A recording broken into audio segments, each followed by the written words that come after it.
Afternoon E39 source, it's Paolo here from the UK with my 2001 530i. It's just been just over a year actually since I did an update on the motor, so I thought I'd do another one now. Just show you what I've done externally and internally to the car. So externally wise, we've had a few additions of a few new little things. Not really welcome, but there you go. The first is a little bit of rust. The first rust on the car, and we've got 3 little dings. And I don't know where the hell these came from, but there's one on the boot.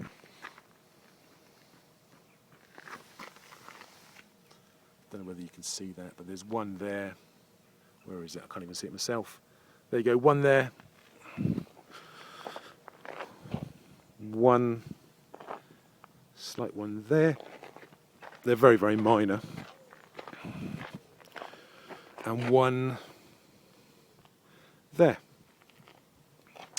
So apart from that, those are the only additional things to the car. Oh, in fact, there's the rear spoiler. There you go. So that was purchased and obviously prepped and painted. I think it cost about £30 all in. But I haven't gone forward with the M Sport bumpers, and I haven't gone forward with the exhaust, simply because my plans are now changing. I've done 130,000 miles in this car, so I've done 12,000 miles in the last 2 years. But as of next week, I've got a job and I'm going to have to commute about 2 hours every day. So, and if this job works out, then hopefully within a year I could probably afford an M5. But so, rather than wasting money on cosmetics, I've really spent them on mechanicals. And this is coming from a person with no mechanical experience at all, never even done an oil change in my life. So, thanks to obviously the 2 online forums and E39 source, I felt more confident to kind of give these things a go to make sure this car is roadworthy. I've also added a couple of stickers to my car as well. Yeah, I know it's not an M Sport, but what the hell.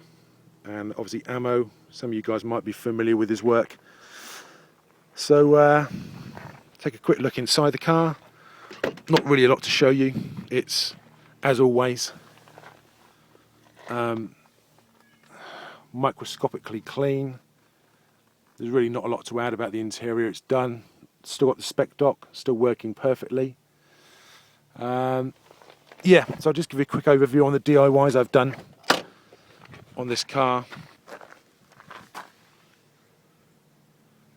Somebody's fallen asleep. So I've done 2 oil changes on this car now. Replaced the cabin filters, the air filter. The oil I actually use Mobil 10W40 for this car, which is what BMW recommends. So yeah, really the DIYs, the first thing I did was, as a DIY, was the trunk. I'll show you that briefly, but I sort of mentioned it when I first did one of my first introduction video. This trunk release didn't work. So there was 3 or 4 broken wires here. And I've had to cut away the hose, unfortunately, so it looks a bit messy, but I need to hopefully redo that properly. At the moment, it's just got insulating tape, and it's held perfectly. So now the trunk release works as it should. Just because I'm anal about details, I managed to finally replenish my toolkit properly.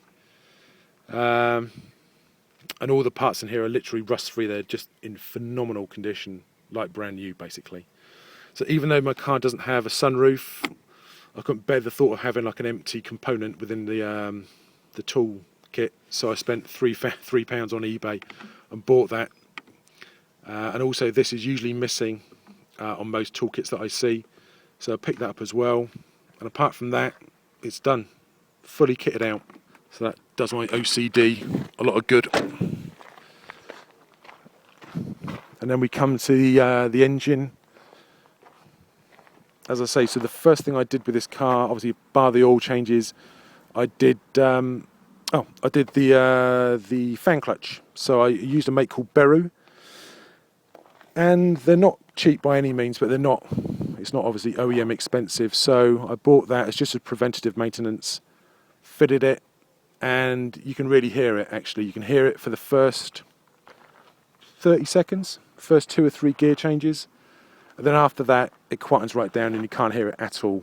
But that was the first thing I did to this car, and that kind of gave me a little bit more confidence to attempt other things. And then over the course of a few months I then attempted my next DIY, which was the oil filter housing gasket, because it was pissing out oil.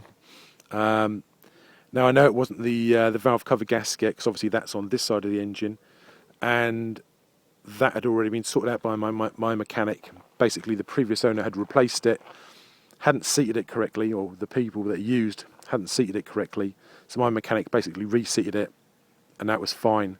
So the oil was coming out definitely from the oil filter housing gasket. So I bought the gasket from BMW for £3 or £4, and gave it a go. And actually the DIY went really, everything went perfect. There were no issues at all.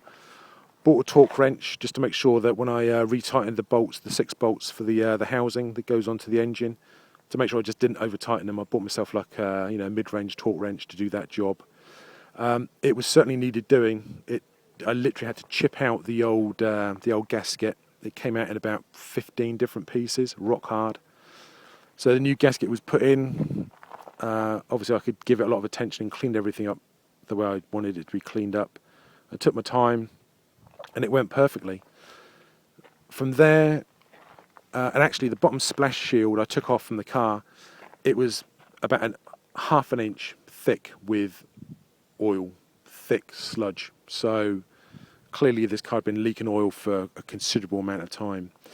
The next DIY was I actually took it to a garage and used their facilities and just hired out one of their car lifts for a couple of hours. So I spent the first hour doing the differential and the transmission fluid, and I used Redline because Royal Purple seems to be quite difficult to obtain here, or it was for me anyway. So I used Redline, which is also considered to be, right up there with Royal Purple. Some people prefer one, some people prefer the other. So that job was done. That took a little bit of time to do that job, but about an hour in total to do those two.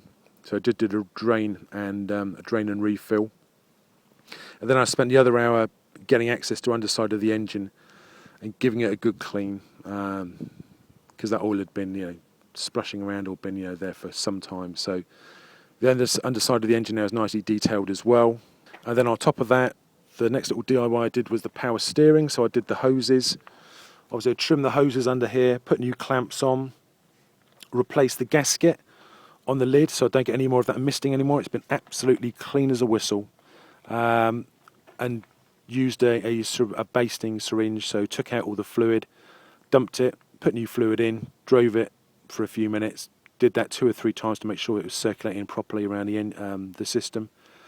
So that was the next little DIY I did. And then it came to doing the major DIY, which was the cooling system. And my plans were to buy the parts second-hand, or not second-hand, but buy the parts myself and actually get an indie to fit it for me. And I found an indie that was willing to do it for £300. So I bought the parts. I bought most of them from BMW directly. So I bought the lower radiator hoses, the expansion tank hoses, the temperature sensor, the expansion tank, and the cap, the thermostat. I bought off eBay, but it was a bare thermostat. And the only other things I bought was a HEPA water pump and a bare radiator. The radiator I'd read, because actually the radiator came from Bear, but in South Africa, and I'd heard people say that they prematurely fail. And as this car's only got 130,000 miles on it, I decided just to leave the radiator aside, or I decided to check the condition of this radiator that's currently in there, and if it looked in good condition, was to just keep that radiator running and just put the other radiator aside if required at a later date. Yeah, and as time went on, I decided to kind of give this thing a go myself rather than letting the indie do it. I thought I'm going to give this a go. So took everything apart, and actually the job itself was really, really straightforward. I gave myself a day to do it, and as it turns out, I could have done it in 4 hours.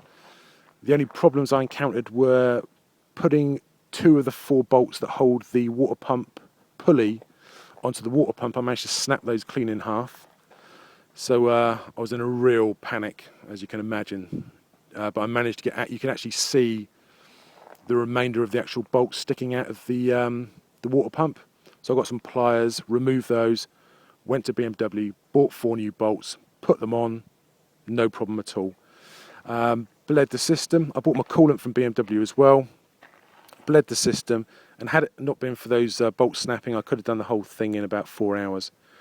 So I mean, if I can do it, if anybody's feeling nervous about doing a cooling system overhaul on the M54, it's really, really straightforward. You know, if I can do it, anybody can do it.